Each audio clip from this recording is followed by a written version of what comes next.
Rewind-A-Dynamite from the post-wrestling site. AEW, lighting up the fuse. Sit back and enjoy the bubbly as we hear from John and Wai Ting.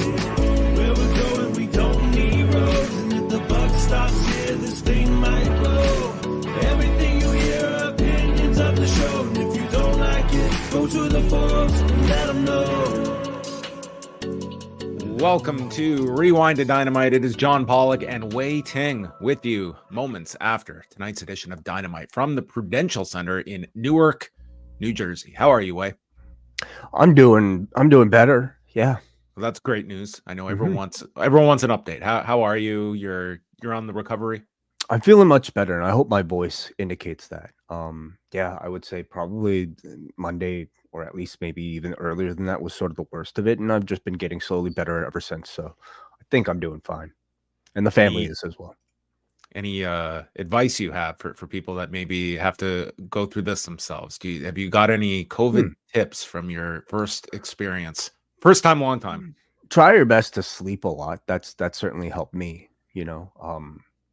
For any kind of illness, dude, sleep is very underrated, and sometimes it's like you can get on all the medicine you want or sleep is great. Sleep is really great when you're sick. It's fantastic. Absolutely. It's great in general, actually. I'd recommend it. So Wrestle Kingdom starts in about 3 hours. So what is your sleep going to look like? What do you have a schedule mapped out for the next 12 hours? I didn't realize the show started so early for us. I mean, 1:30 a.m. is when the show starts. That's the Rambo. The Rambo, yeah. So if I have enough energy, I might just stick it through, until I can't, and then pick up sometime tomorrow. Yeah, how about you? That Rambo at 1:30. I'm sorry. It will destroy me if I stay up all night and watch this thing. So I don't know. It's going to be a game time decision. I'll see how I feel after this particular show. I usually go to bed around 1, so we'll see.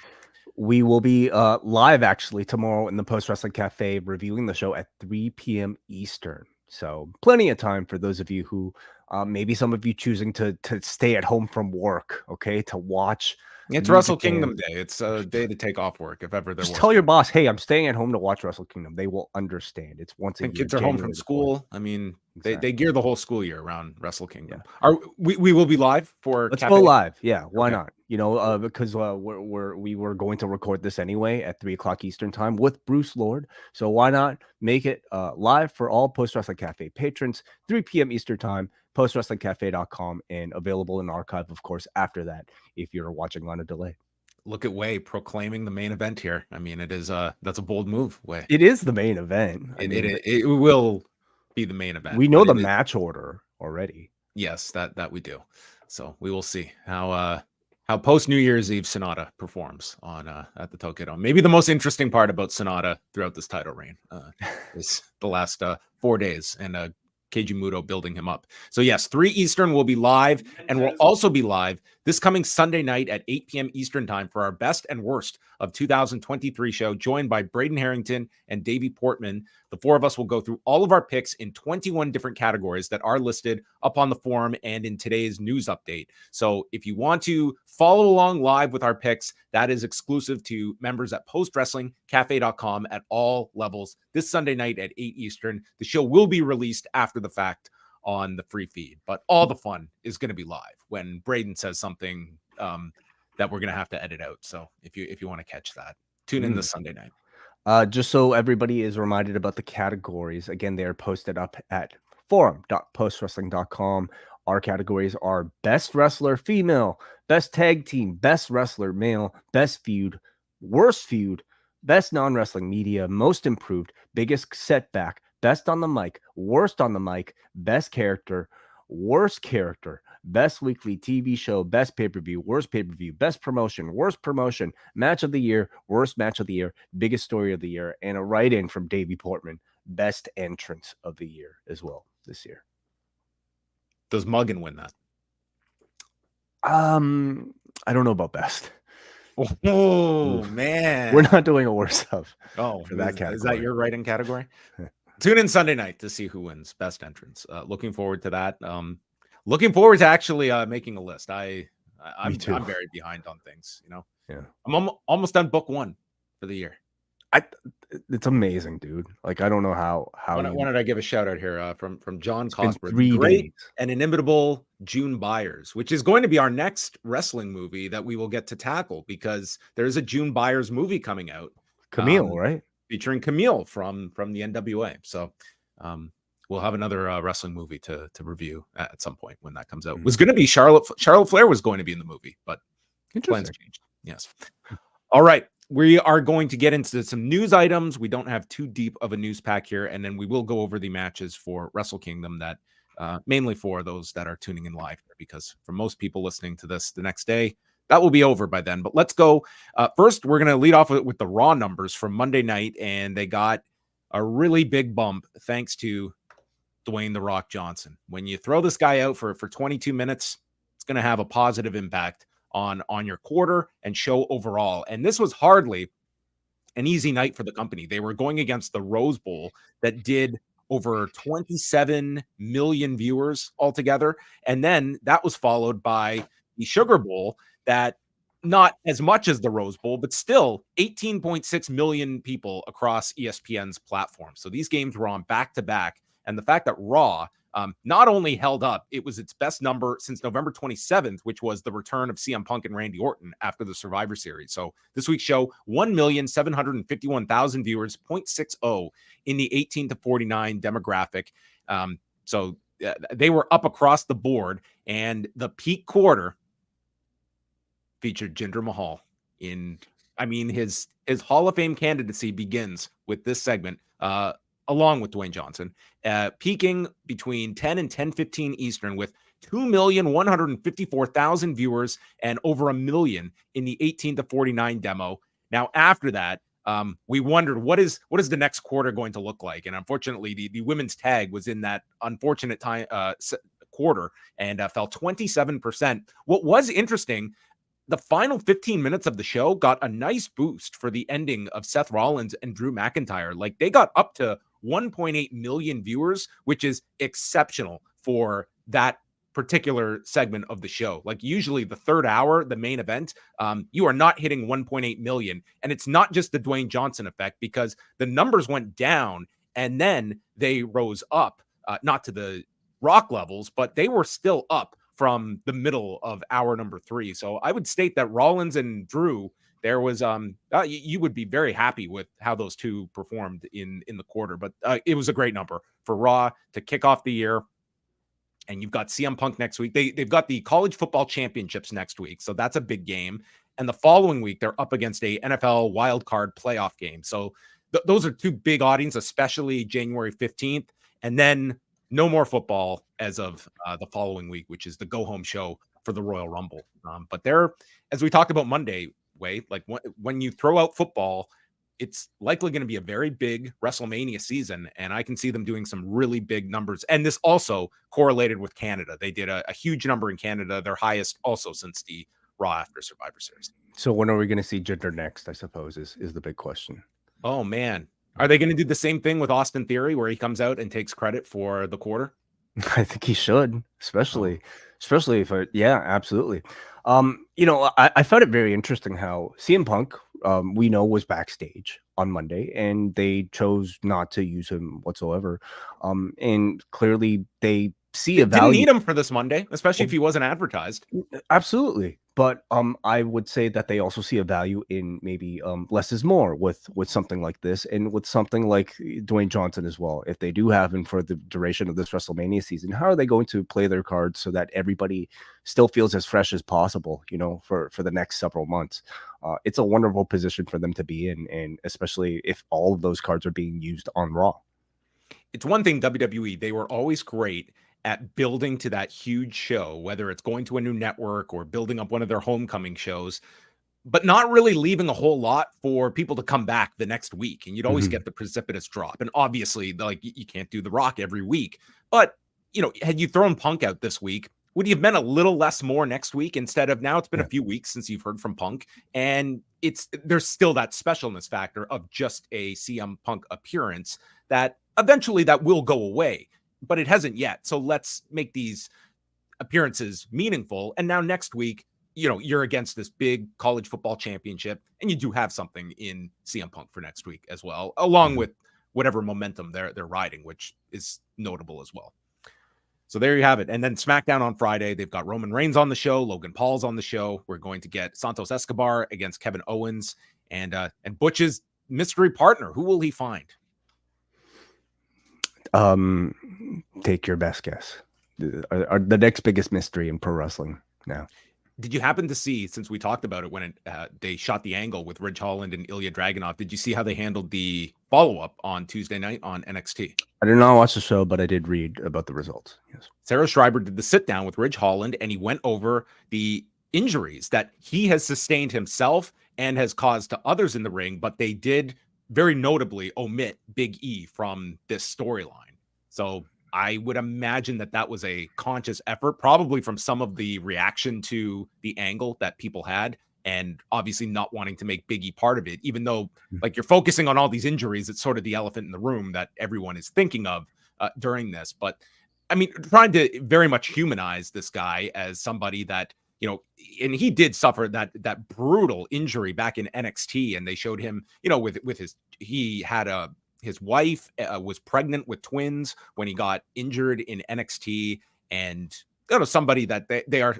This is certainly not this is making him into this babyface sympathetic figure, and I think it does come across less tacky than I think some people had, and perhaps meaningfully or justifiably so when you've seen the company go in these directions sometimes. But it does not look like they want to touch the Big E stuff, because that probably touches a nerve with many people.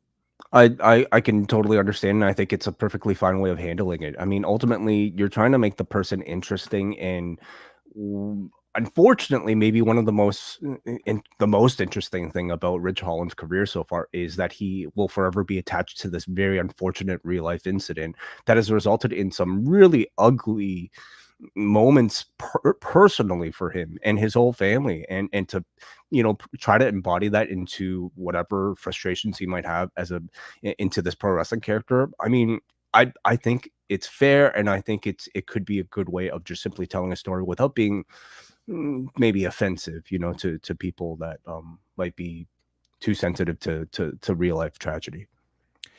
Let's stick on the NXT front, because Charlie Dempsey had his match with Katsuhiko Nakajima last night, and this was airing on the All Japan streaming service. They went almost 20 minutes, and Nakajima retained after a Northern Lights bomb.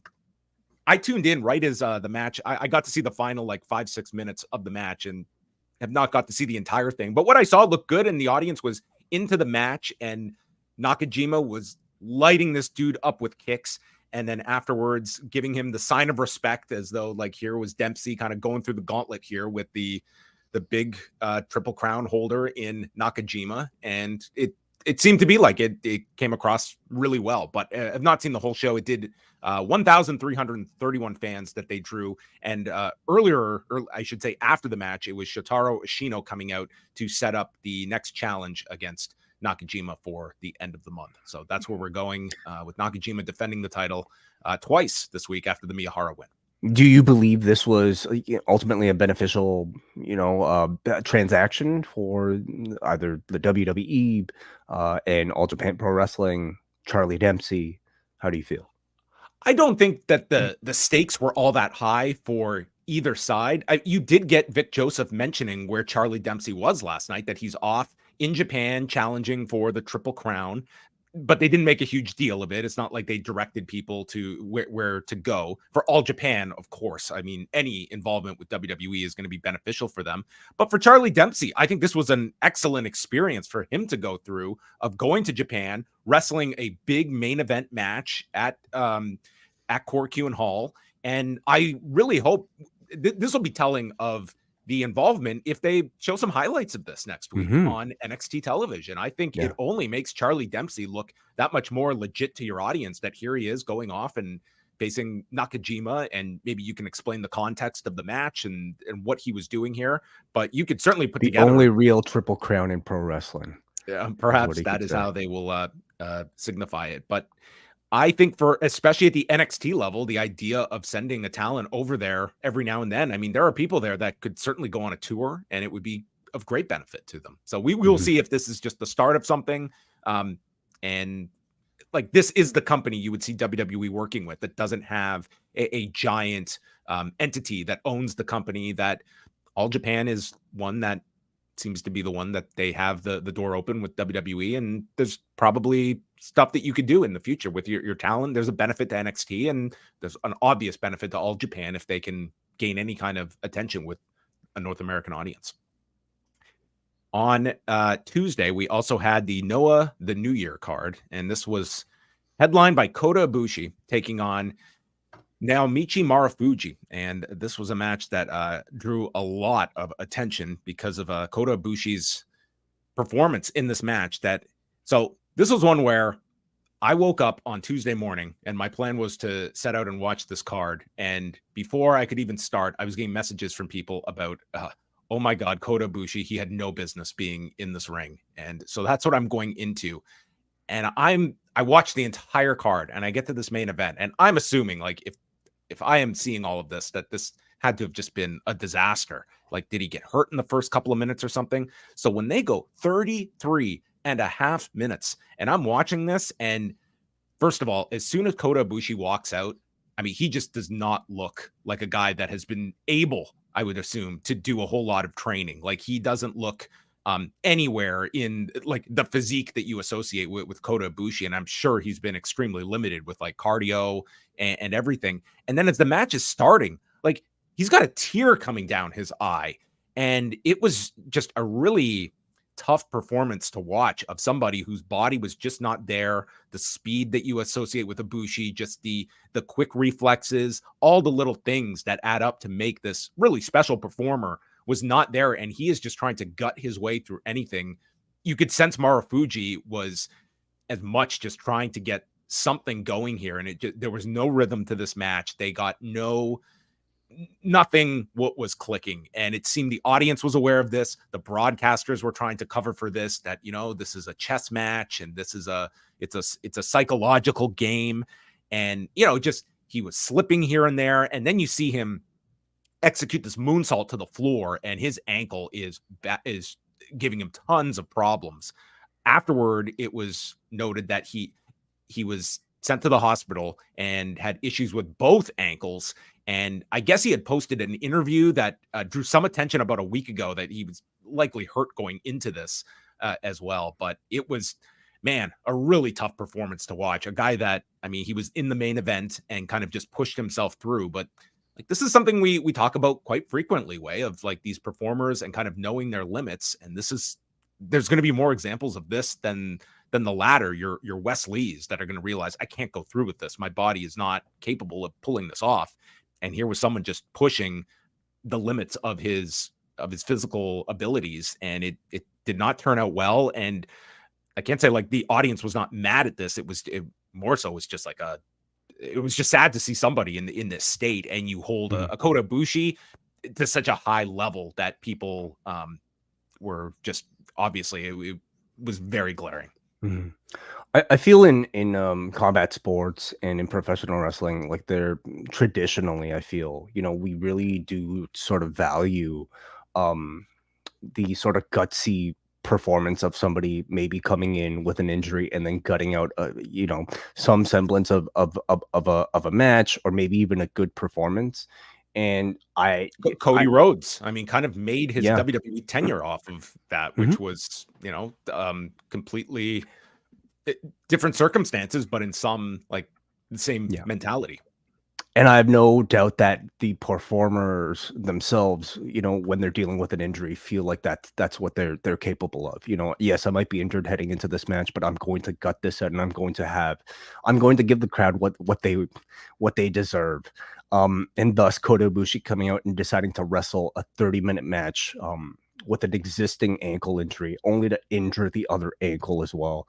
I I think you have to draw the line, if you're the promoter, if you're whatever, physician that might be involved in clearing these wrestlers, to be able to say you're not capable of giving the audience what they deserve. In fact, you're really kind of tarnishing the reputation of not just yourself, but the entire promotion by carrying on with this type of match. If you're going to do the match, cut down the length, work with the handicaps. Don't try to go and wrestle your usual style. Don't execute a golden triangle moonsault off of one good ankle. It was hard to see, and this unfortunately is sort of like a bit of an exclamation point on what has been a very notable just sort of almost concerning, I would say, decline. I mean, he has not been the same Ibushi. since he's come back. He's just not been the same. And it's been somewhat, I wouldn't even say camouflaged in some of these like multi-man matches and like blood and guts, but it was evident. I think like all the times we have seen him, like you have seen that this was not the same Kota Ibushi. Like that time off, that injury, it did a number on him, and he is probably dealing with more. He needs an extended time away to handle all of this and see where he's at. I mean, there's only so much that we can judge based on just what we see in front of the camera. Of what these last 2.5 years have been for him. So that was unfortunate, but there was some really excellent stuff on this show. And I did do a whole rundown of the card on my audio news update on Tuesday, if you want to check that out. But the GHC championship match with Keno and Manabu Soya, well worth going out of your way to see. Tomohiro Ishii against Masa Kitamiya was an excellent match. And the opener, which was a 3-way elimination match for the GHC junior heavyweight tag title match, was some of the stuff that they pulled off, in particular, Ninja Mac, whose gymnastics base is phenomenal. Some of the stuff that they were pulling off and the speed at which they were going, it was breathtaking. I would encourage you just to watch this, of some of the ambitious high flying that you got in this opener as well with the 6 involved. So that was Noah's the New Year card, and traditionally like their big show. They did over 5,100 people. This is the same show Shinsuke Nakamura headlined last year. So not at the same spotlight that had, but still this was above the 2022 show that Noah did as well. This was at the Ariake Arena. And finally, let's just touch on Wrestle Kingdom 18, your last minute matches here to go over. So in the main event, Sonata and Tetsuya Naito. Is this the crowning of Tetsuya Naito and his ability to do the roll call that was denied him 4 years ago? I have to think so. I mean, 4 years is a long time to wait, and I don't see them making us wait one more year so that Sonata can retain the championship, nor, to extend it by building to another feud with Naito and somebody else. This might be the last chance that the audience, I think, would care about something like this. So I do think this would be it. Yeah.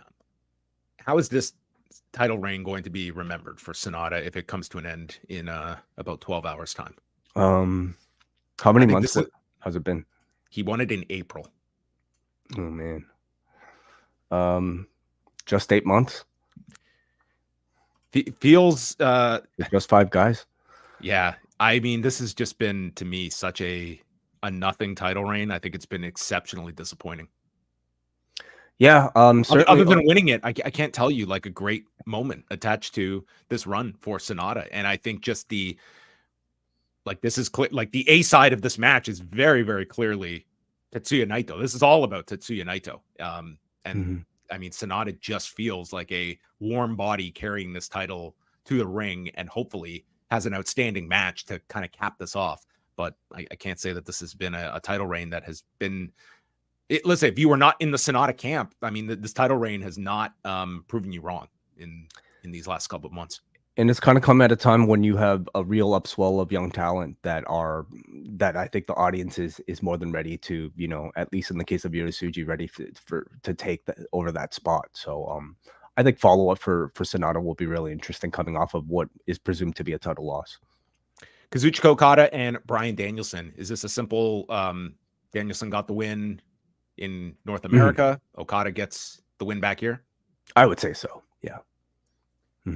Will Ospreay, Jon Moxley, and David Finlay 3-way for the IWGP Global Heavyweight Championship. Ospreay has suggested him and Moxley just get rid of David Finlay because the match people want are Ospreay and Moxley, which is a hell of a way to position this for the one guy that is sticking around in New Japan that is positioned as the guy no one wants in this match.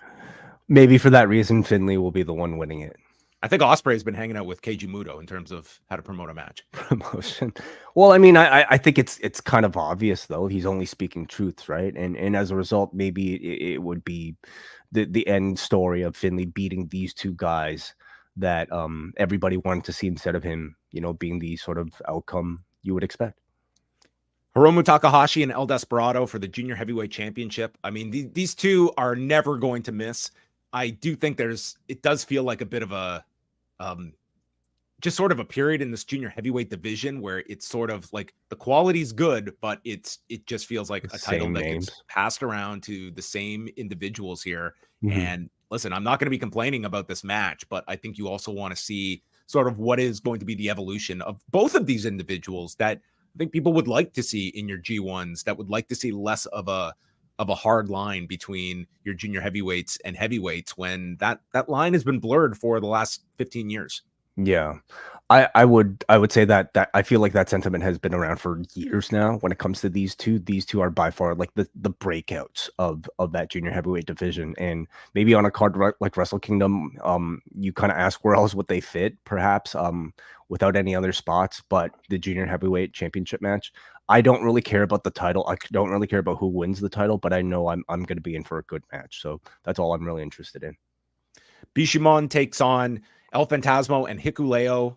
Winner take all for the IWGP and Strong Openweight tag titles. They are coming off a 40-minute match last month in the World Tag League final, which Bishamon won for the third year in a row. Don't think they're getting 40 minutes on this show, but Fantasmo has been outstanding, and I think Hikuleo has improved greatly. So I'm looking at this as one of the, I don't even know if you'd call this a sleeper on the show, but I have high hopes for this one, especially in a condensed form. I don't think we need 30 plus minutes out of these four in the middle of what's going to be a lengthy show as is.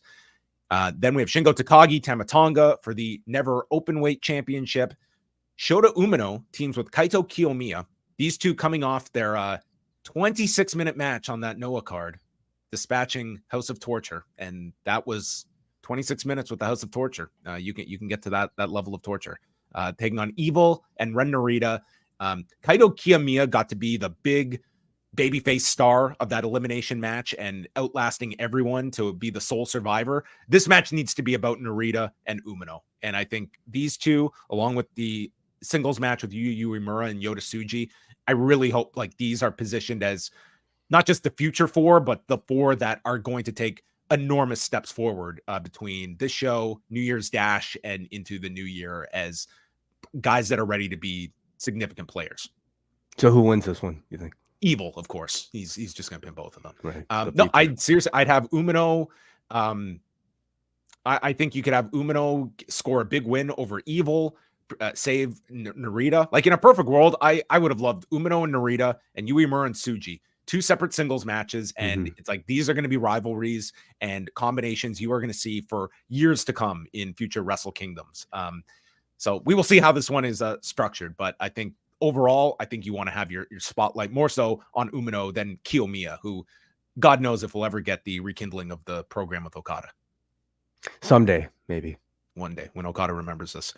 Zack Sabre Jr. and Hiroshi Tanahashi. Zack Sabre Jr. has stated that if he wins this, he wants Tanahashi to name him the Prime Minister of New Japan Pro Wrestling. Which the president and the Prime Minister. Which ranks above or below the president? I guess that's to be determined. I don't know what the voting shares would be broken down into, but this is Zach's 1 year mark as television champion. So I'm looking forward to these two doing the 15-minute style match between them. It's always great when these two are together, but I do not see this as being the time for Zach to drop this belt. So I think the Prime Minister will be crowned. I mean, they could be dropping it if they plan to move Zach into another title instead of this. It could be if you want to elevate him with the loss, or he could just elevate the television title. Maybe he just holds on to that. But putting Tanahashi in 15-minute match is not the worst idea either at this juncture. And then opening up the pay-per-view is Clark Connors and Drilla Maloney against Catch 22. We missed I guess you did kind of talk about Tsuji versus Yuki. Well, yeah, this is the singles match that will precede the tag match. These two are in a. I think this is one of the most important matches on the card for these two to go out and have some blow away great match. That these are seen as the future, and coming out of it, like this is Yui Mura's first big match coming back from Impact, and for Tsuji, I think he is of the four. I think he is your number one prospect going into this year. So you could go either way, but I think it's more important that they come off as big stars and are positioned between tonight and New Year's Dash as, make sure that the spotlight is on at least one of these two. It's the type of match that you could see them maybe flashing back to in future iterations as they prepare for, to build up a main event of Wrestle Kingdom 22, for instance. So, it's definitely got that sort of spotlight. And Connors and Maloney against TJP and Francesco Akira. They had a coffin match recently where TJP was placed in the coffin and he has not been seen since. He didn't show up at the press conference. So I can only pray that we are getting a zombie TJP showing up at the Tokyo Dome. Interesting. Okay. Au contraire. Yeah. Mon dead frere. I think we're getting some wacky gimmick here. Which, by the way, Great Muda's quote unquote daughter was on the Noah card. Great Sakuya. And boy, lovely. Yeah. So there you have Maybe it. she'll show up in the Rambo. Any surprises? Any surprise names on the Rambo, you think? Or maybe not anymore? Do they not? I feel like the last few years they've gotten away from some of the surprises. Yeah. They're due for some. Like you could find out at 1:30, won't we? Tonight. Yeah, I always hate this match, but it's part of the Wrestle Kingdom experience, and it's the final four that advance to New Year's Dash and have a four-way match to determine the KOPW champion going forward. So I imagine this is where you get your tight cheese and all the loose parts of the New Japan roster thrown into this match, and maybe a surprise or two. We'll see. Okay, so again, 3 Eastern will be live, postwrestlingcafe.com with Bruce Lord joining the two of us. But the action continues. Pay attention in picture-in-picture.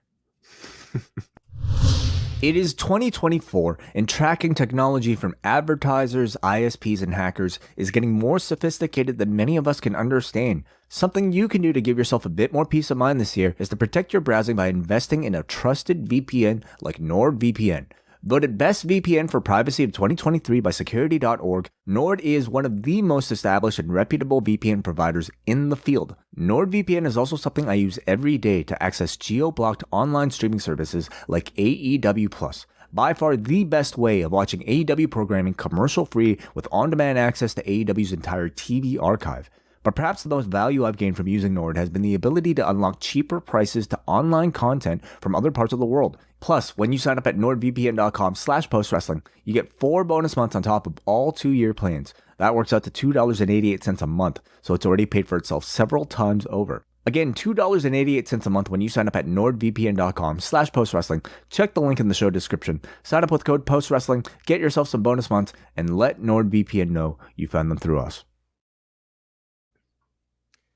And thank you to all of the great sponsors of Post Wrestling, including NordVPN. I always love hearing your voice in those ways.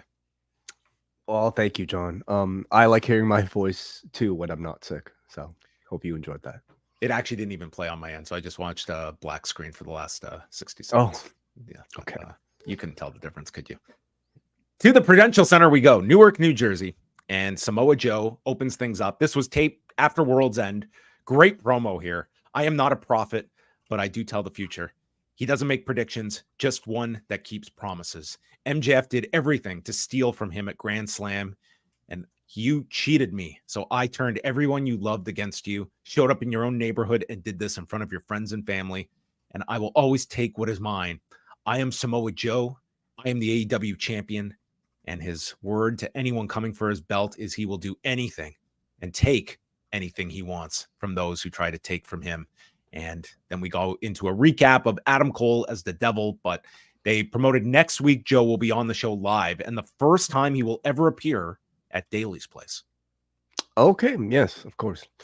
I thought it was a good way to start the show. I mean, if I had a preference, I would have I would have rather seen him in arena. It just feels like a bit grander, and he probably would have had a bit more time.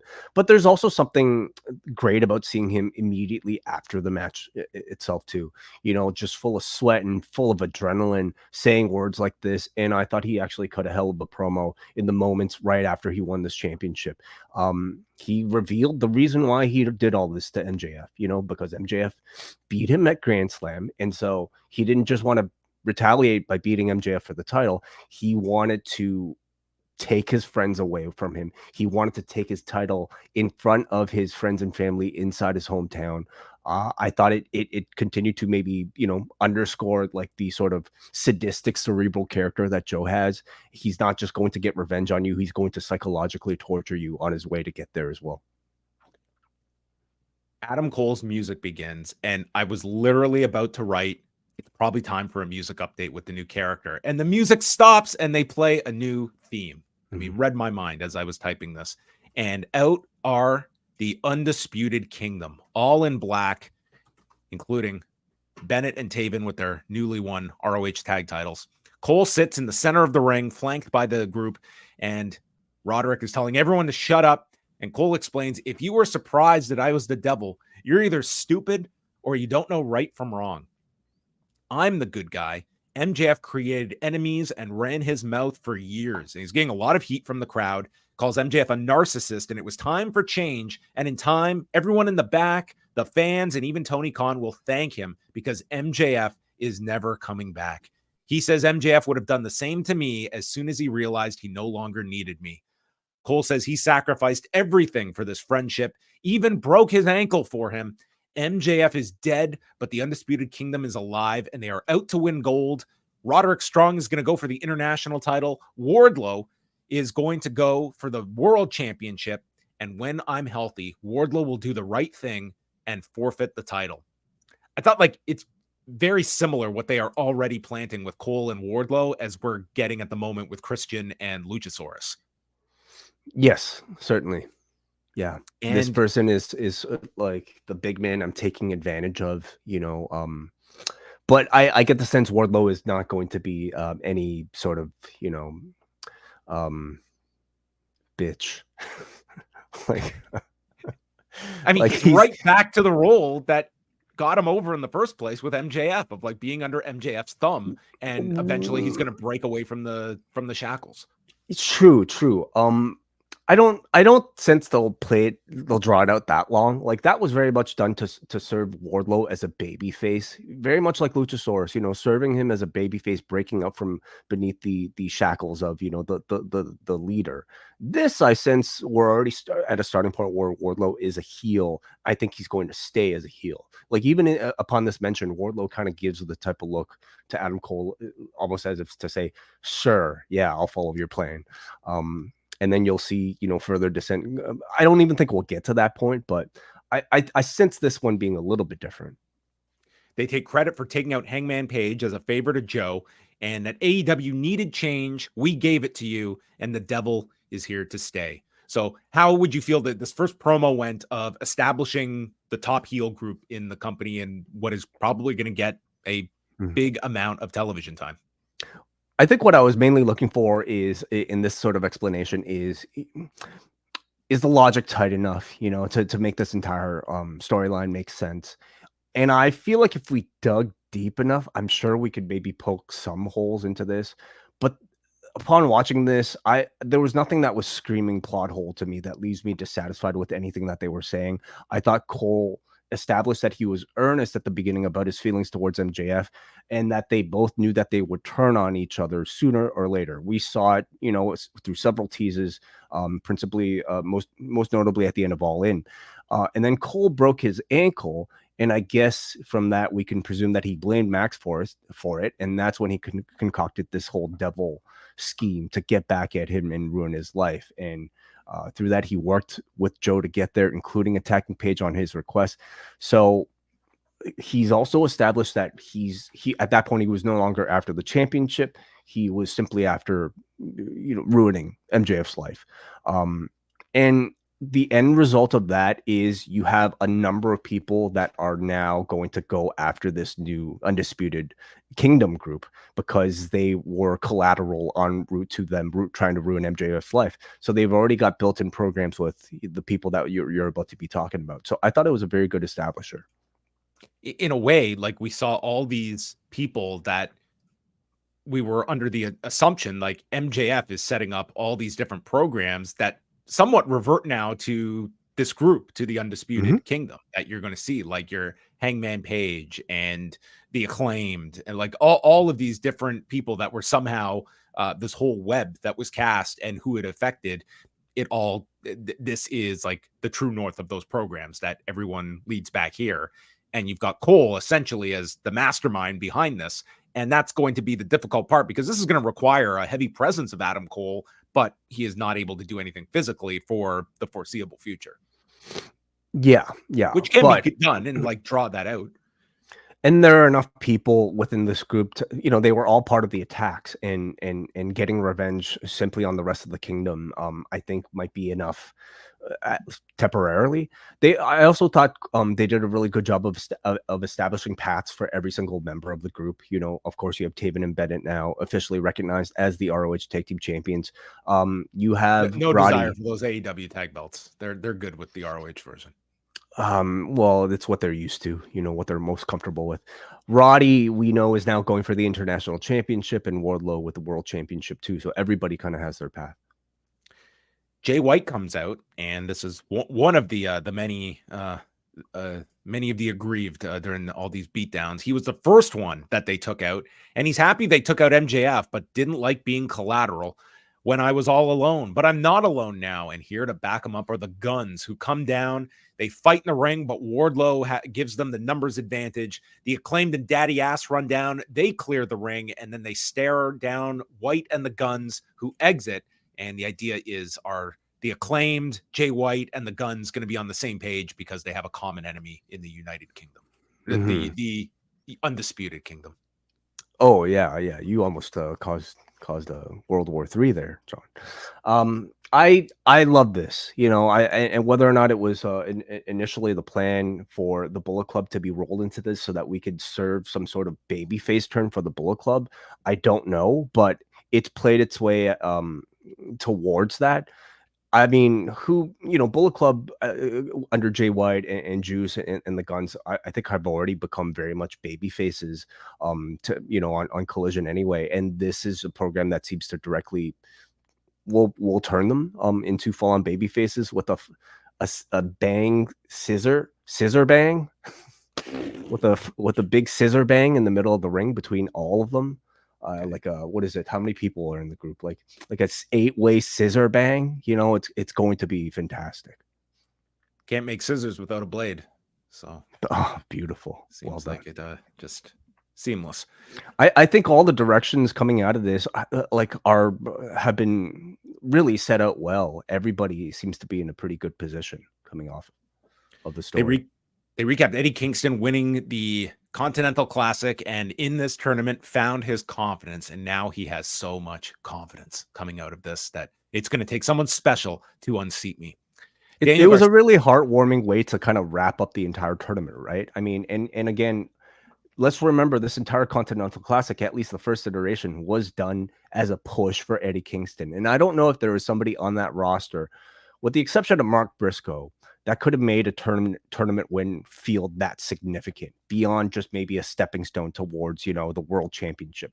For Eddie Kingston winning this tournament, it was self-imposed, first of all, but secondly, it was self-imposed so that he could gain a level of sort of self-esteem that I think, he holds his idols towards. I mean, we know from Mox that Mox told everybody Kingston was thinking about quitting at one point.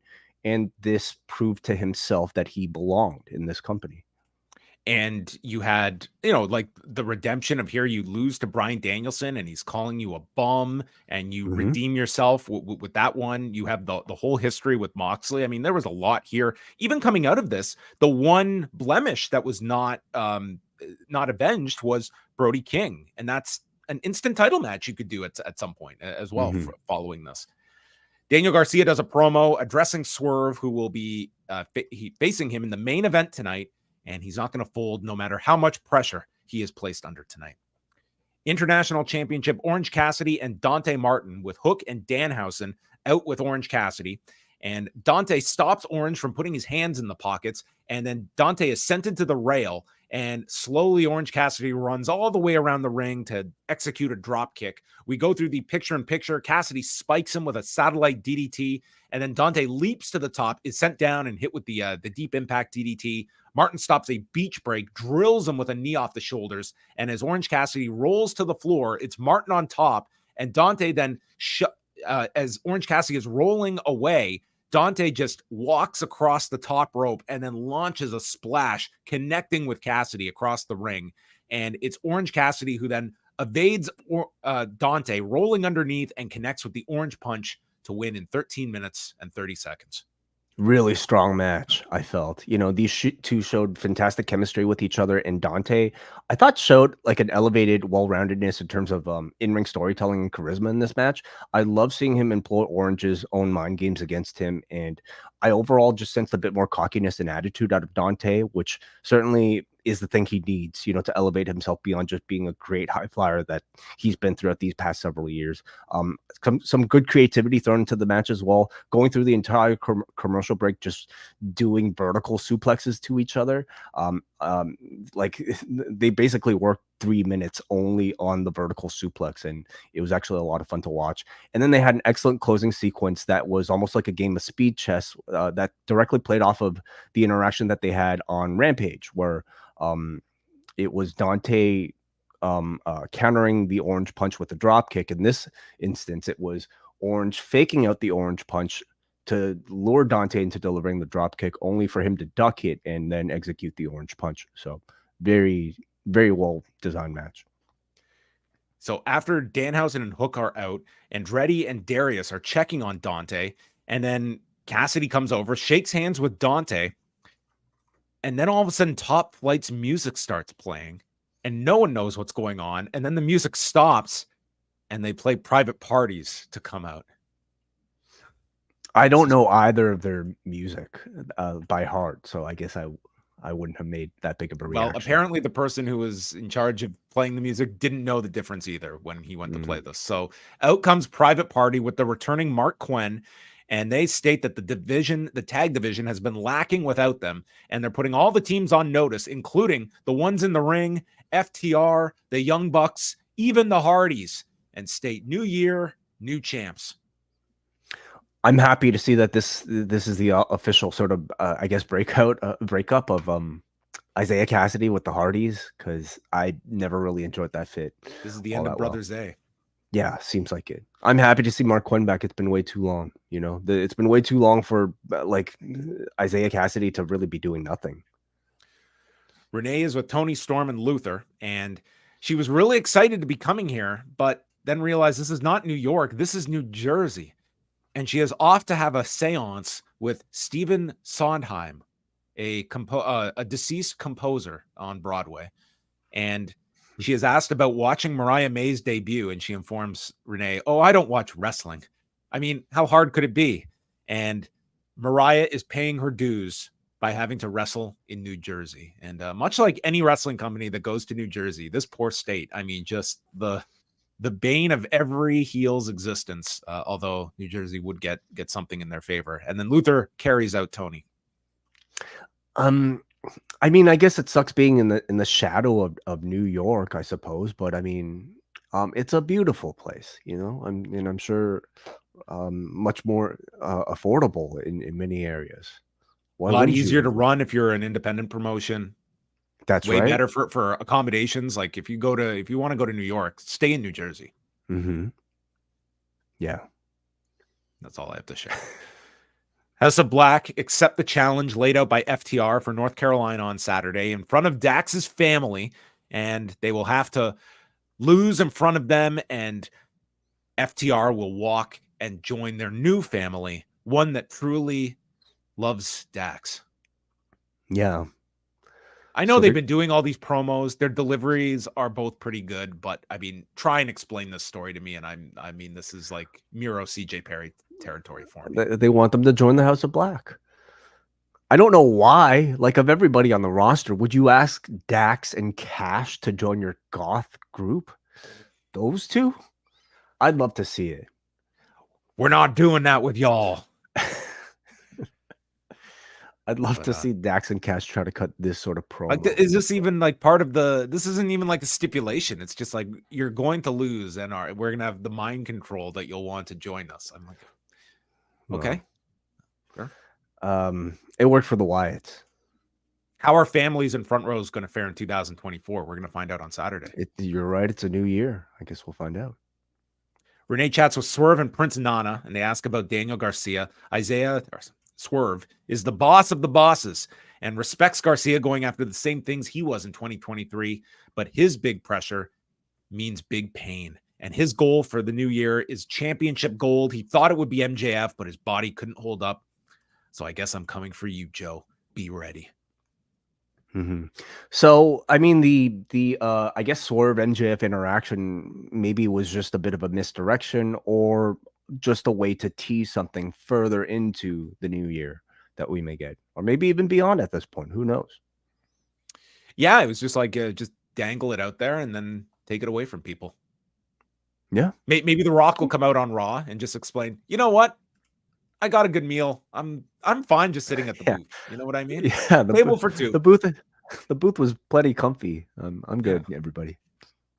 Mariah May makes her AEW debut against Queen Aminata, and we get some chops from May and then a tilt-a-whirl head scissors. And Excalibur does a really good job of going over her year in stardom as part of Club Venus. They go through the break. It's all May during this break. And then as Aminata blocks a Hurricane Run off the buckle, she fires back with these slaps, and the crowd was getting behind her here. Hits a running knee strike, and then out of the corner comes May with the sling blade, and then hits the Mayday to win the match in 6 minutes and 39 seconds. What did you think of the AEW debut of Mariah May? I thought it was a pretty decent debut for her. She definitely came across like somebody with experience, and coupled that with like the comfort she has in front of the camera as a character on the microphone. It's easy to see why they would shove her into like a pretty big role so quickly. And overall, I'm happy that this was the debut of a female roster member with a bit more fanfare than your typical, which is usually nothing. Usually it's just, hey, this person's making their way up from AEW Dark or AEW Rampage with a such and such record, and then she gets a win, and then nobody really cares. This is at least the feeling that of somebody of importance that is relevant to storylines. So I thought she looked good. I thought Queen Aminata looked very good in the little comeback that she was given here as well. So yeah, for someone that like post Dark and Elevation, I mean, this audience is not seeing at all. Like they got into her comeback for at a decent amount. Renee then interviews Mariah May, and she screams about her win, thinks it's surreal being in this ring, and she hopes Tony Storm is watching and is proud. It's all about Mariah, but my only regret is doing this in New Jersey. And the crowd is not happy about this. And then boom, the music hits, and out comes the debuting Deonna Purrazzo, coming out as the hometown star. And there's a Deonna chant. I mean, it came off as like this crowd really this was a very smart debut, and the crowd knew her and treated her like a big deal showing up here, and proudly announces that she is from New Jersey. And if you don't want to be here, Mariah, then we don't want you here either. But I've got a message for you to send to Tony that no matter where she runs or hides, I'm going to find her. And I am all elite. And then in a historic moment for the entire professional wrestling industry, we got a New Jersey chant started. Yeah. Out of the Newark crowd. They're New Jersey, New Jersey. I've never heard that before in my life. No, it's never happened. I mean, this is right up there with, could we start an Ontario chant? It just would not happen. It's just a bit of an awkward thing that it's tough. It's doesn't really work. Yeah. But May says, I'm not the messenger, so tell her yourself, bitch.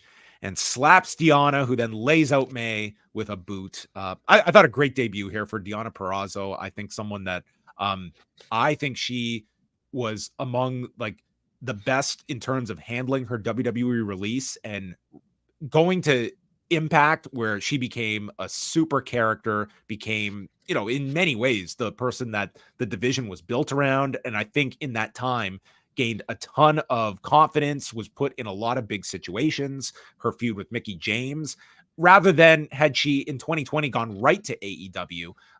I think for her, it's an example of somebody that went the different path, went to Impact, and will be that much better off for it now going to AEW almost 4 years after she was cut. Perhaps you're right. Do you think she's entering maybe an AEW women's division that is a better fit for her versus back then? Compared to Impact? No, compared to AEW back then. Oh, back then. I mean, it's hard to say. I think that at that time, you know, you obviously had so many less women. I just think she's a much better performer than she was 4 years ago. And I think a lot of that is just the time she spent in Impact and getting to be somebody that could be put on a pay-per-view in a main event spot or going out and doing 20-minute matches on pay-per-view. I don't think she would have had those opportunities in AEW. I think it's a great addition to the roster.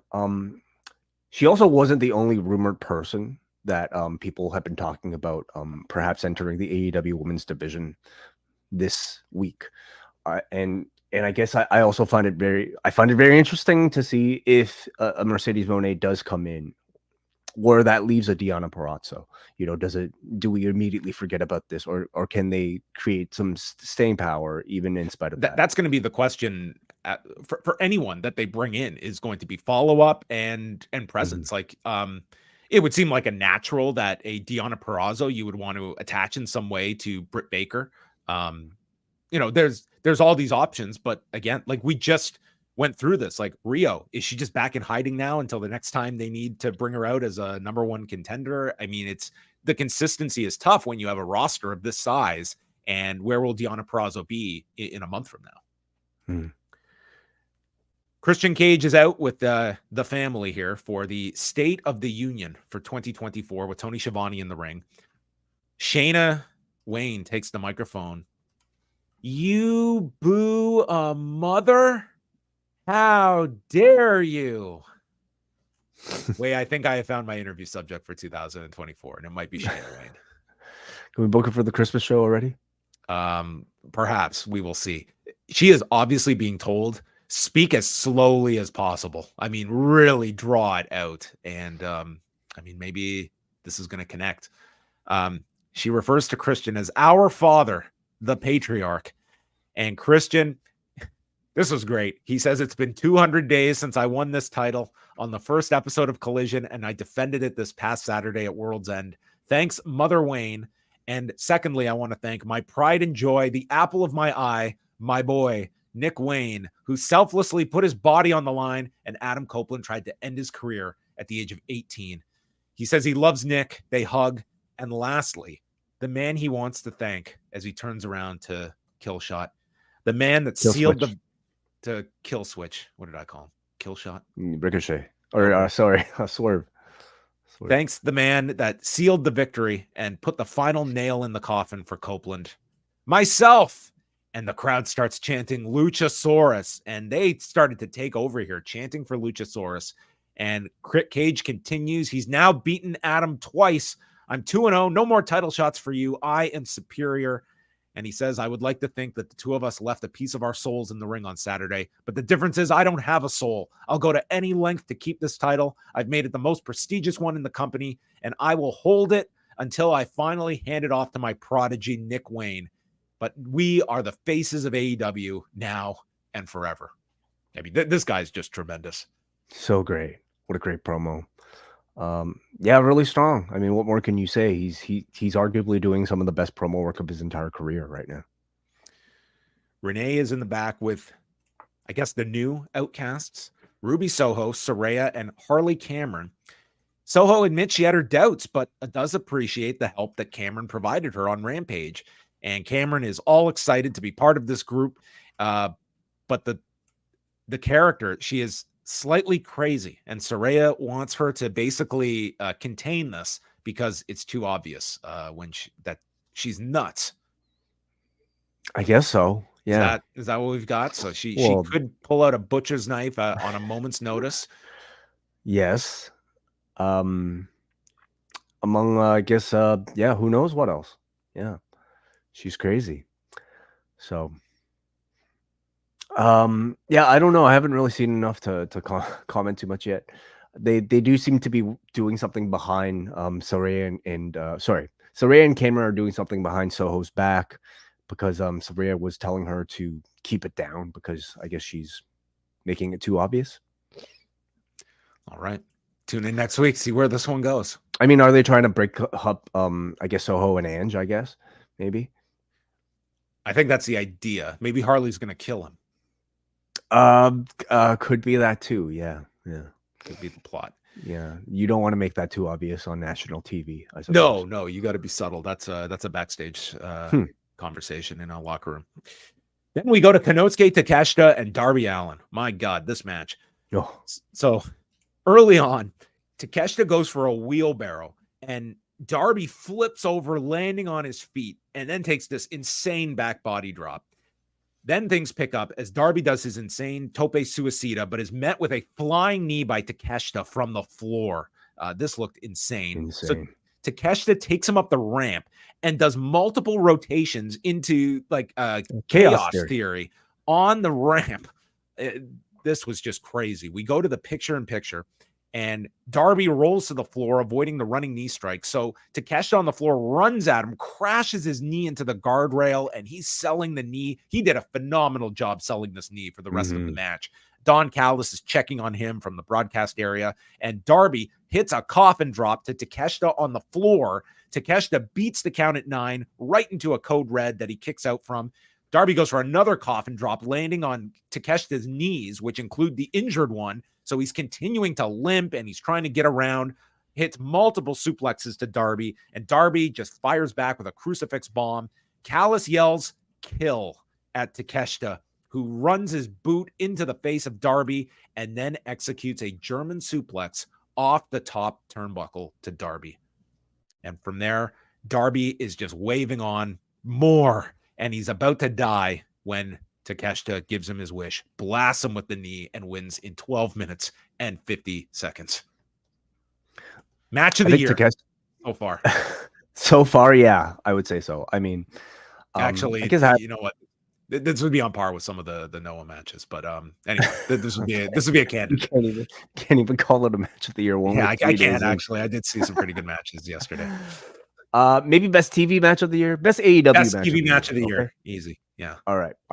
This match was insane. I knew it would be great, but I was not prepared for this sort of quality on the first show of the year. This felt to me very much like a modern version of Mike Awesome versus Masato Tanaka, except the Japanese guy is the big man here, and the moves were just as spectacular, and it had a bit more psychology than maybe some of those matches, but a ton of creativity.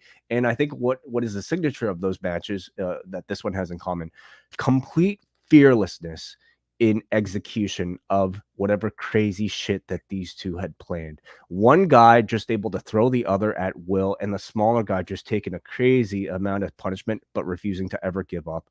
It was by far the most heelish I felt Takeshita throughout this entire run. It was the match where I felt he most effectively used his size as a heel as well. I just want to see a bigger program with these two on a bigger stage. Their chemistry was really off the charts here.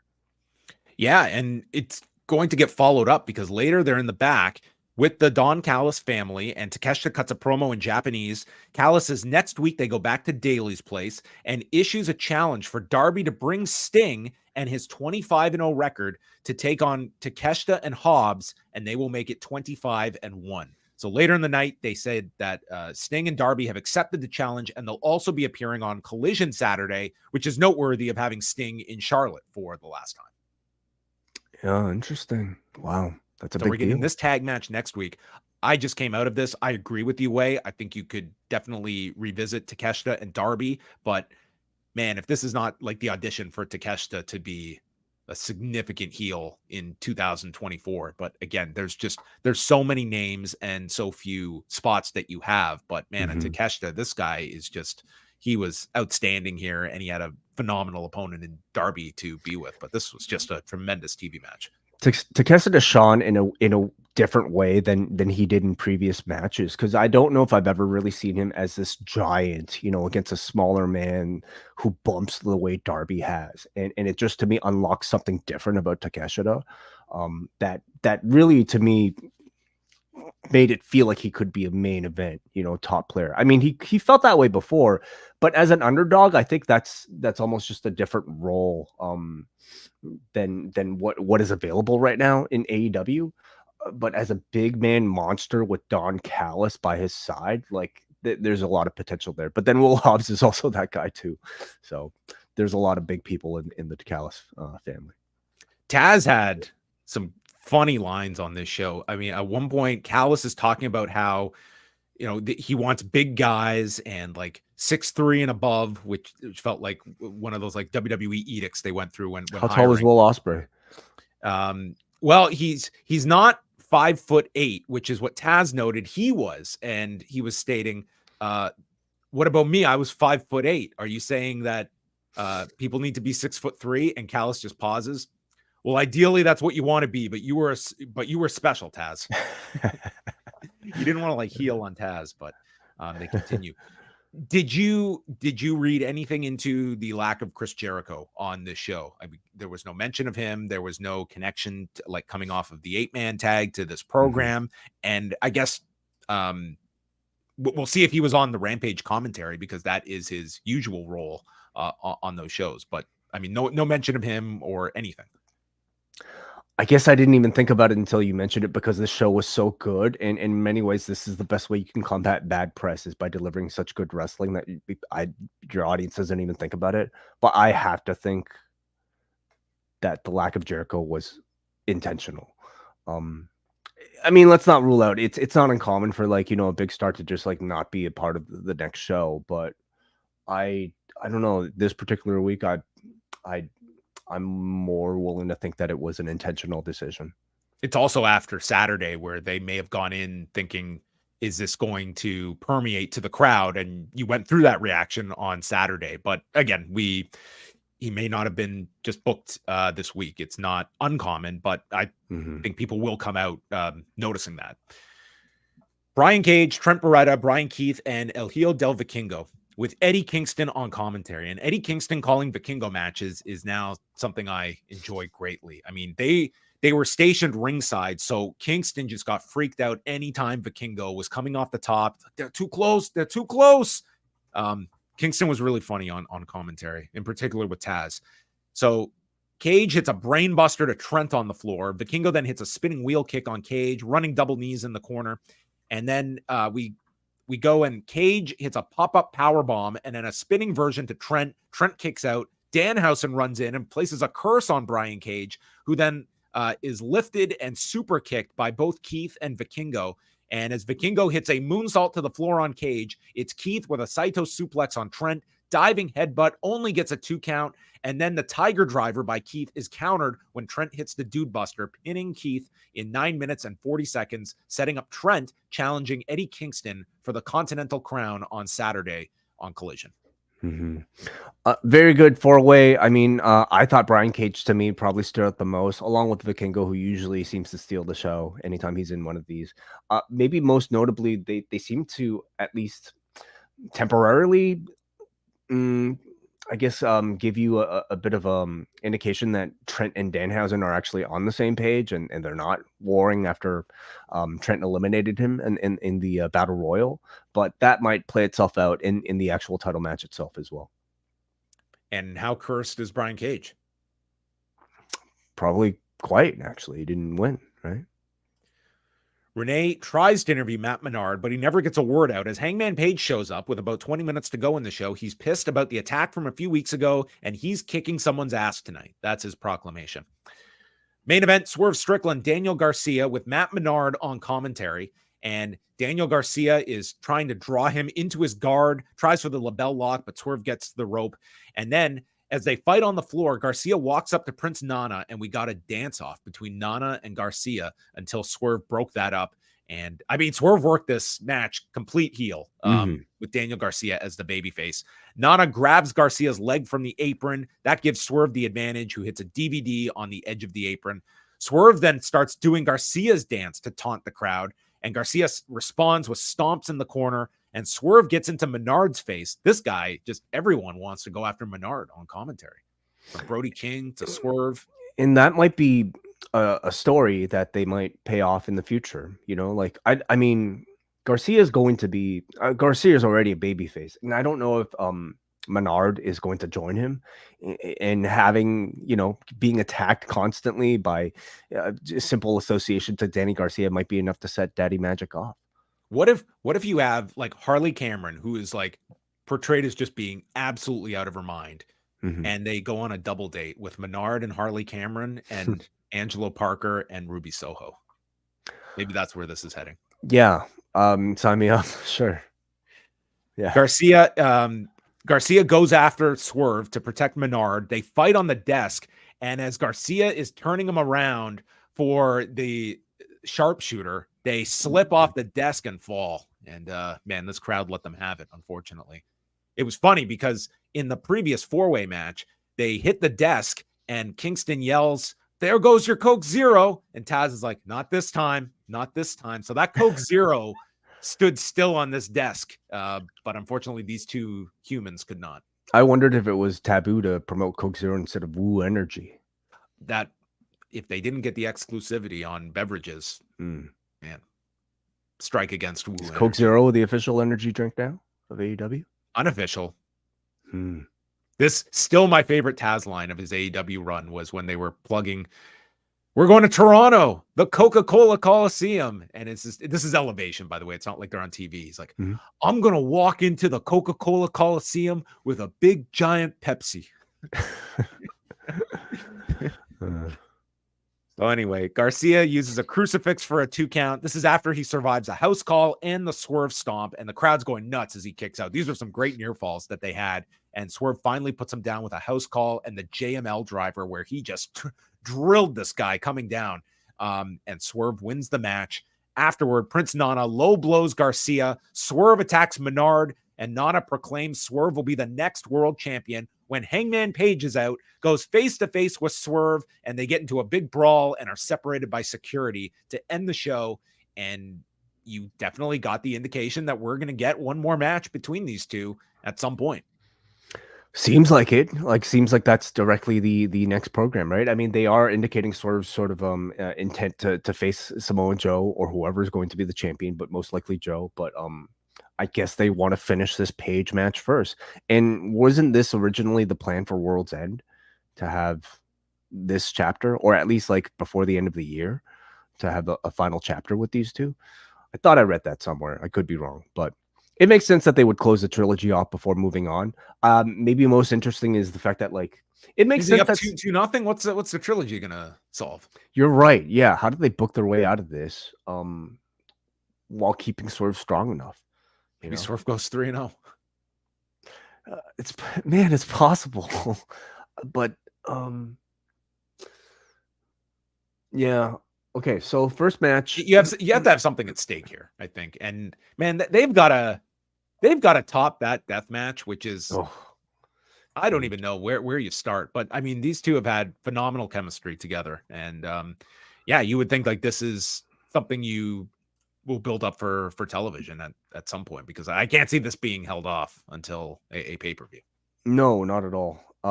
Yeah, I'm not sure what they do, but Swerve has a lot of things that a lot of directions where he can go, and every single performance that the man has shown so far has really been fantastic. This match was no different. I thought this was a great match, and great follow-up for Garcia as he continues to bolster that babyface appeal despite losing most of these matches over the tournament.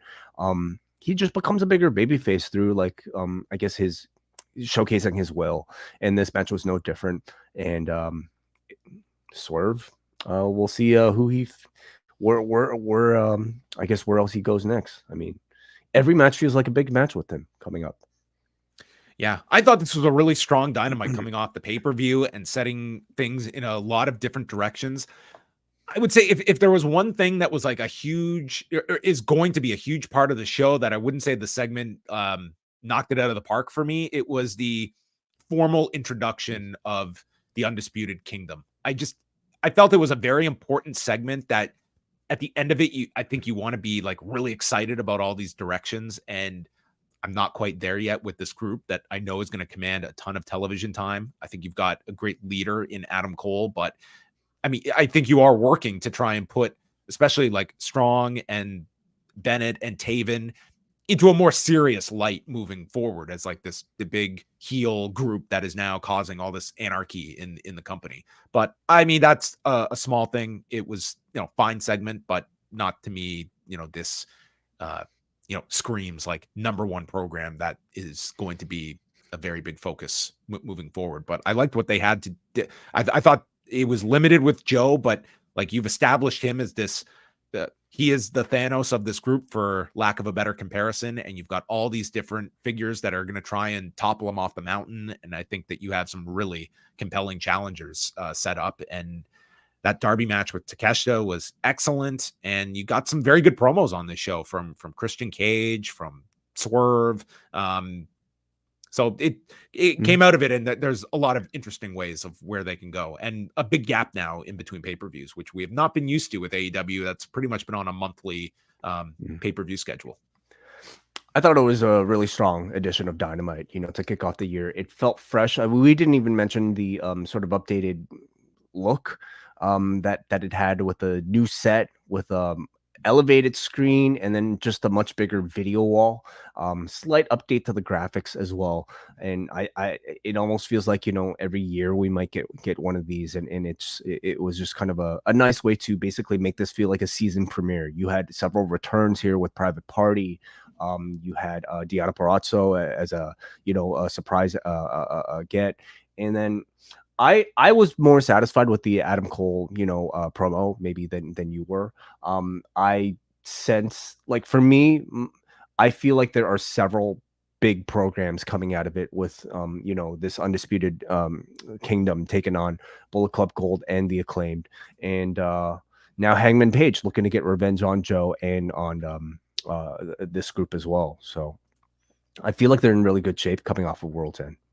Yeah, I think having Hangman Page have more of a consistency on the show, I think that greatly just improves things. I think he's such a tremendous character, and he's sort of, since the death match, he's kind of been in and out, but I think like him and Takeshita, you just have them as like these weekly characters. I think it greatly just enhances the interest that it seems to a lot of the, and I'd put Swerve in there, but Swerve you're getting on a weekly basis as three of your core people.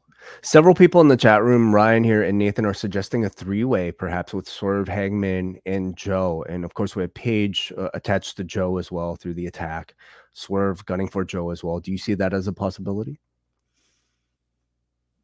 You could. Not as always like the biggest fan of like the three-way, four-way direction. But it's a possibility, certainly. If you're holding off for that long to get to them. Because it's very tough to book Hangman and Swerve in a third match. Like, what do you do? What do you do there? Add Samoa Joe. Yeah, maybe that's the answer.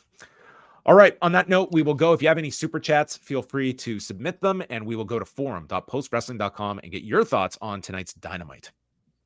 Let's first of all go to some super chats here. Andy sends our first super chat of the year, 100 rupees from Andy B, who will actually be a future edition of Postmark. So stay tuned for that this month.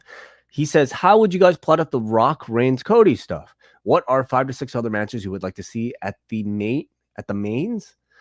I guess he means manias. Terrific Dynamite. 5 to 6 other matches for Mania. Yeah, I mean, we're not booking the show here. Yeah, I think we kind of went through all of this. I mean, there seems to be like a lot of fervor towards like the idea of doing Rock and Reigns in February as opposed to WrestleMania. I don't know. I think like there are certainly arguments to make for February when you look at the fact that we talked about it today, myself and Brandon, about one of the big areas that they want to exploit is these big site fees. And I mean, they could go to February and put this blockbuster match there, which is going to greatly enhance the business that it's going to draw and bring to the local economy, that they can say, hey, look at the difference that we can make. Now you're also going with the biggest match you probably have at your disposal that cannot be easily replicated elsewhere. I have a hard time imagining that a Rock match that they have wanted to do for years, that it would not take precedence at WrestleMania. So I still lean towards that being the ultimate destination. And maybe you get cute with, can Reigns do 2 matches in one weekend, or does Cody get pushed off and they just look at that as a challenge to keep this fresh, like this never ending story for Cody Rhodes? I also think, though, the big X factor in all of this is Dwayne Johnson's schedule. We don't exactly know what that is, and it could be possible that the only availability he has would be in February for that show and not WrestleMania weekend. So that kind of might give them more reason to push this for that. So it is really hard to plot out the entire story without knowing what some of those limitations were. Now, if everybody was available, if everybody was free for every show, I think you have to end the story with Cody beating Roman Reigns, and I think it has to end this year. So that would be my night 2 main event. I would do The Rock versus Roman Reigns night 1. I think it's a huge match. You still get the value out of WrestleMania. You do your best to build Cody versus Rock just to kind of show people, hey, like this is a possible outcome, and it's also a big match. But as a night 1 main event, Rock versus Reigns, I think would be ideal. And then night 2, Cody gets Roman. But whatever, Punk and Rollins you can put elsewhere on the card. Not a big deal. Or have that be Australia. Punk and Rollins in Australia. Yeah, it looks like, but they need Australia's WrestleMania matches. Yeah.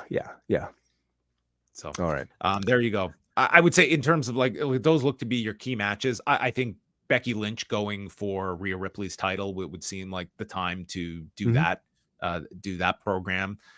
The SmackDown Women's title seems more like that is up in the air of where you could go with Io Sky. If Io Sky holds on to the title that long until WrestleMania, if you decide to flip it elsewhere, I think that's more where we could see something come out of. I don't know if the challenger jumps out at you, like the idea of like a Bayley breakup. I'm sure like the Charlotte injury threw a monkey wrench into those plans as well. Jimmy and Jey Uso, I think that WrestleMania is the time to do that you have kept them separate all along, and that can be one direction. And I'm really interested to see what they do with Solo Sikoa, who they have protected to a great degree, had John Cena put over in a huge way at the last Saudi Arabia show. And how is he figured in, if at all, for a big match? Is he sort of just going to be the muscle behind Roman leading into WrestleMania, or will he have something of his own to really sink his teeth into and have program-wise? I don't want to book the whole card. No, let's battle royal. Who would you put in the battle royal on the pre-show? But there you go. Those are some programs that would seem possible. We got a Jake Holland who sends $5 to say, I watched the Noah card today and I enjoy Keno being the top guy right now. Looks right out of an anime and has the perfect music. Great in-ring talent. Yeah, so his next defense is going to be against Go Shiozaki, and Go comes in and challenges him for the GHC title, and Keno says no. He turns him down, but he says, I will put the title up on the line. He says, no. Because Go's trademark is I am Noah. So he's got to put up his title of I am Noah. And if he loses, he can't be called that anymore. Now Keno will be I am Noah. So it's like it's title versus nickname. Well, that's always good to have, I suppose. If you have that's why you should give yourself a really good nickname, when you're starting out your career, because you can always put that up for a title shot if you're in a pinch. So if Roman Reigns, when he loses his title, he still can be tribal chief, right? And that's the real title. Oh, yes. Mhm. Let's go to the forum. Anthony from Melbourne writes in, rare occasion where I'm off work due to holidays to watch live. If you haven't covered it already, how do you feel about Wardlow's position? Yeah, we went over Wardlow's spot in the kingdom. His character already appears to be the start of a rehash of Killswitch's current story, which is somewhat a rehash of Wardlow's original story with MJF. Yes, all the points we hit. They also didn't do much to establish Wardlow's motivation to unite with the kingdom. I heard that Sean Spears was meant to be in the group, so maybe they originally wanted to make a bigger connection from the former Pinnacle members. That Takeshita Darby match was great, but Darby's insane. I mean, on the Wardlow front, I mean, he's already told you what he wants to do to MJF. He wants to ruin MJF's life. And I haven't gone through all of his prior promos in the lead up to this reveal, but I would imagine every single one of his promos was, "I'm coming for you, MJF. I'm going to ruin your life." I mean, I think it made perfect sense that he was in the group. And this was the easiest way for him to do it rather than doing it on his own. Let's go to Saeed from Vancouver, who says, I'm happy New Year to the Post family. Hope everybody has a wonderful year. Thank you, Saeed. Show was filled with great matches, but my favorite was hands down Takeshita and Darby. Still early, but could be a contender for match of the year in my eyes. It won't, according to John. We'll see if it's match of the week. Okay, it's debatable if you saw the Noah card, and we're about to see the Dome show tomorrow. So yeah, it's I don't know about that, folks. Match of the day. Okay, can we at least award it that? Well, the Stardom show just started, but yeah, Mayu Iwatani and Shuri are probably going to take place actually after midnight Eastern. So, oh god, all right, it probably has match of the day. I will give them that. Okay, after tonight, Takeshita is going to have sore knees and Darby. Well, it's Darby. Deonna got a great reaction in her hometown. Her versus Mariah is going to be good. Leading into her versus Tony down the road. I totally thought they'd have Deonna go after Julia Hart after leaving Tony open for Mercedes or Mariah, but we shall see how this all plays out. Bryan from New Jersey, but not at the Prudential Center. Deonna Purrazzo joining the company was really nice, but an actual champ for New Jersey, even nicer. A lot of good wrestling tonight with Takeshita and Allin being especially wild. Undisputed Kingdom is a reductive stable name, but I really like Bullet Club Gold and Acclaimed coming after them. World champion Samoa Joe remained a talking point in the show, though I wish he was there live. Good energy in the closing angle, though Hangman looking to get a win over Swerve when Swerve is on a path towards the world title is tricky. I could see Joe taking on both of them in separate matches down the line. At separate matches or the three-way. Like I wouldn't dismiss that. That's Andrew from Cape Breton says, really good episode tonight. Felt like they were trying to get more established AEW talent on the show more than anything. It felt like there were a lot of new directions tonight. Things seem fresh. Plus, no Jericho, so maybe they learned their lesson from the pay-per-view. One highlight for me was the women's match. Mariah is good, but I was impressed with Queen Aminata, and I hope she gets the all-elite graphics soon. Those two had great chemistry. All the matches were great, though. I will say that the amount of titles is a bit silly at this point. No, more titles. You need more titles. They're not limiting any titles. I mean, I suppose this Triple Crown is sort of like, it's not even reducing any because you started off with the ROH Championship. Now all you've done is add 2 more titles on top of that. So they're not really shrinking it at all. Jordan from the Bronx is our last word of the night. This was simply a great show from top to bottom. It felt like a season premiere with debuts, re-debuts, and new established arcs are taking shape. The matches didn't have the noticeable interference or ref incompetence of the past. If this is what the C2 was hoping to establish, I'm here for it. I'm not entirely sold on the Undisputed Kingdom, but willing to give it a chance to flesh out. Takeshita got a huge win that I hope he doesn't have to give it back to Sting next week. Mariah May and Queen Aminata was a fun match. Deonna was not the debut I was anticipating, but a welcome addition to the division. Swerve and Hangman has the potential to be a company-defining rivalry. They can orbit each other off and on for years to come, and I would not get tired of it. I mean, Sting ain't losing before Revolution, so I mean, who's taking the pin on the other side? Well, it's a Takeshita or Hobbs, one of them is losing. I mean, maybe Darby pins Takeshita and they can continue. So are we suggesting that a Darby pinfall loss would also be a Sting loss? I mean, they have at 25-0, like these are all tag matches he's been in. So yeah. Yeah, true. Okay. He hasn't had a singles match this whole time. So I wonder if they'll break that streak, like en route to his last match, like you could still claim that Sting has never been pinned, throughout this entire run, but I don't know. I don't know if I want Takeshita losing after this match. Well, it's we're starting to get to that time where we're going to start to need to shoot the angle for this match. Like we're 2 months away, and I mean maybe it's going to be involving the Don Callis family in some way. Like you do get some angle coming out of this next week or something. I mean, if there's a reason for them to lose in some dramatic fashion, if it sets up the match, like that's one way to go. But yeah, we're starting to get to. What are you suggesting the match be? I mean, what are you? I just personally looking at Sting, I don't know if the singles route is the way to go for the Sting retirement. I think it should be at minimum a tag. Yeah, I mean, if listen, if the guy was, I don't know, 30 years younger and having his retirement, Sting versus Darby would be the way to perfectly sort of tie up the story. That's not happening. That's a bar far too high, even for maybe a Sting of 10 years ago. So yeah, tag is probably what best, but is what a Takeshita Hobbs? Well, they're already doing the match, so how much further can you go with this team? Well, I'm just throwing it out there. Like, if could it be Will Ospreay? He'll be making his debut at Revolution. Sting and Will Ospreay. Well, in a tag team setting, if we're talking about the Callis family. I don't know about that one. Why not? I mean, it would be odd. It would be odd to see Sting and Ospreay. Is it any more odd than is Sting in any of these pairings that we've seen? Yeah. I mean, if the man had not passed away, I mean, this would have been the time for New Jack to come into AEW. Will Ospreay and New Jack versus Sting and Darby and Sting. Yes, that would have been the dream match. Okay, that's how I would have ended this. Okay, music blaring throughout the Greensboro Coliseum. Yeah. All right. Well, that's all to come in the coming months. But we are going to be back on Thursday, 3 p.m. Eastern time. Join postwrestlingcafe.com. All levels will have access to that show live with Bruce Lord joining us and then available to download after the fact on the cafe feed. And then we're back on Friday. We're going to have a new MCU later dropping with WH Park and Rich Fan reviewing the remaining episodes of season 2 of What If. Friday night, we've got Rewind to SmackDown.